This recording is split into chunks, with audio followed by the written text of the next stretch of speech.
if you're just happy at your first at bat, then you're going to stay in the minor leagues. I'll bring it up on screen here.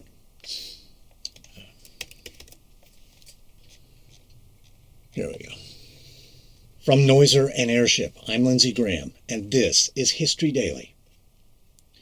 History is made every day on this podcast. I don't think I really had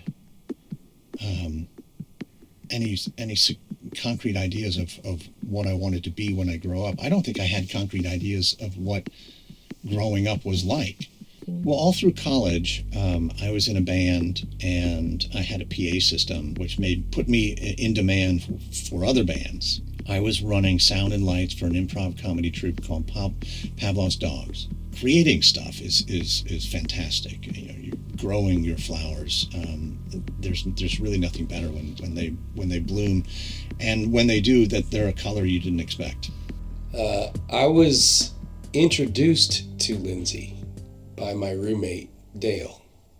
He would say to me now and then, he'd say, there's this guy, and he plays music in our shows, and you play guitar. You guys should get together and jam.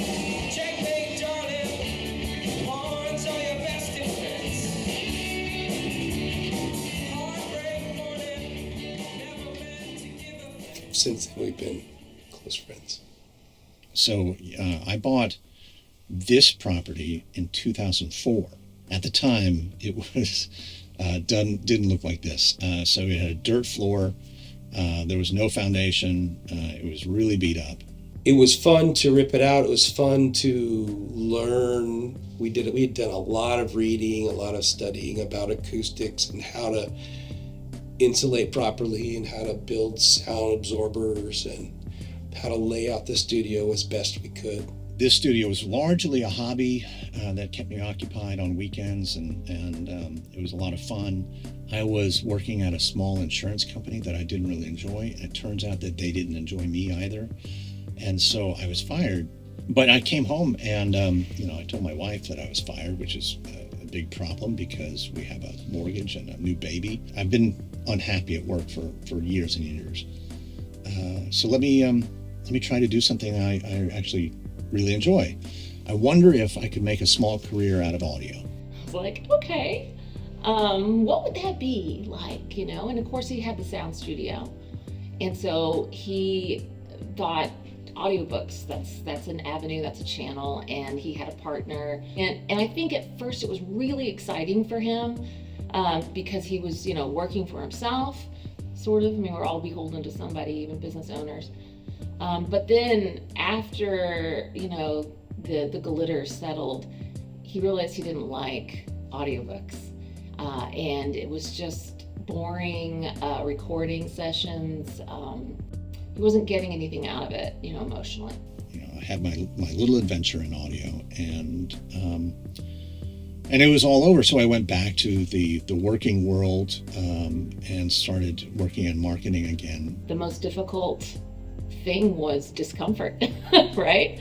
Not knowing where the next dime was coming from, not knowing, really having a strategy, a business strategy. It was months and months later when, out of the blue, Hernan Lopez, the CEO of Wondery, called me. He had an idea for a history podcast, an American history podcast, and was wondering if I would host it and then sound design it. And I said immediately yes. I've always been a little envious of his ability to sort of continue to pursue those things, and I've always admired his ability to take certain risks, because I think those risks are what really led him to where he is today. I was still working full time in marketing, so this was nights and weekends, and it was a lot of work. But eventually, American History Tellers came out, and within 2 days, it was number one on iTunes. Hey guys, here at 5 Live, we love our podcast, and we're so excited to have Lindsay Graham here, debuted #1 podcast, American History Tellers. Welcome to the show. Thank you very much. Welcome back to On the Clock. I am your host, Todd Dallas Lamb, and I am thrilled beyond belief to have our guest today, Lindsay A. Graham. Hi, I'm Lindsay Graham, host of American Scandal, American History Tellers, and today I'm playing Would You Rather. I don't know why. I really have no understanding of how that happened, but I'm so glad it did. My conception of what I can do with audio and my voice completely flipped.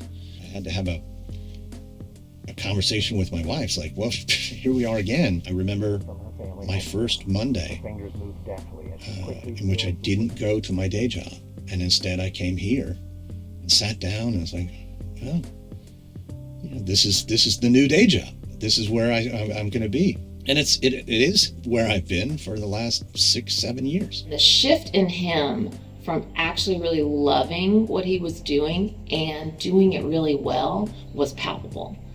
I mean, it affected everything that we did in this house, how he, bonded with Inslee, and how we bond. He was just a positive, different kind of person that I really enjoy. I have now 8 employees. So it's come a long ways from me on my own doing these shows. Having that thing that's mine is the best thing in the world. That it's successful is fantastic. It's also really hard. But I don't mind the hard like I used to. In the podcast realm, there aren't a lot of specific memories that I have other than him working his tushy off all the time, which he's really good at. He's very dedicated. I think I have an intuitive sense of how to tell a story, that there's a beginning, a middle, and end, that there needs to be an arc, that needs to have motion. He is very well-rounded in his intelligence and has a very distinct and a very strong sense of style. It would be easier to say enough is enough, and but I don't think I'm built for that. I'm always looking for the next horizon. I can't help myself.